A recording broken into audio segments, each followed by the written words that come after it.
বসে বসে ঢেউ গুনতে, আমার আসতে একটু দেরি হলে হাজার প্রশ্ন করতে।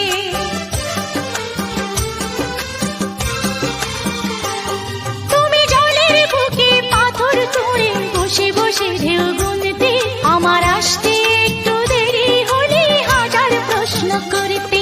আজ সময়